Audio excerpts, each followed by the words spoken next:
नमो नमः. गणपती आणि त्याचं मोदकावर असलेलं प्रेम हे आपल्या सगळ्यांना माहितीच आहे आणि आपण सुद्धा त्याच्यासोबत या मोदकांवर ताव मारण्याची वाटच बघत असतो. पांढरा शुभ्र सात्विक उकडीचा मोदक आणि त्यात असलेलं नारळ गुळाचं सारण, वर धरलेली छान साजूक तुपाची धार कसं मनाला प्रसन्न करतं की नाही. आणि अजाणपणे हेच आपल्या आरोग्याला सहाय्यक देखील आहे. भाद्रपद शुक्ल चतुर्थीला गणेशाचं आगमन होतं. याच काळात पावसामुळे आपला अग्नी मंद असतो, शरीरामध्ये वात आणि पित्तदोष वाढलेले असतात आणि शरीराचं बलही कमी झालेलं असतं. अशा वेळी नारळ, गूळ आणि खसखसीचं सारण हे आपल्या स्निग्ध गुणामुळे शरीरातील वात आणि पित्ताचं शमन करतं आणि शरीराचं बलही वाढवतं.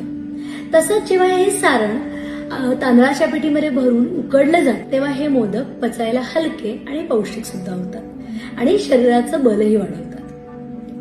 त्याच्यावर धरलेली तुपाची धार ही आपल्या शीत आणि स्निग्ध गुणामुळे शरीरातल्या दोषांचा समतोल राखायला मदत करते. आणि हे असं जरी असलं ना तरी 2 किंवा 3 मोदकांवरच थांबा बरं का. कारण जर तुमचा अग्नी मंद असेल तर ह्याने अजीर्ण होऊ शकेल. हे लक्षात असू द्या. आयुर्वेदिक बाबा.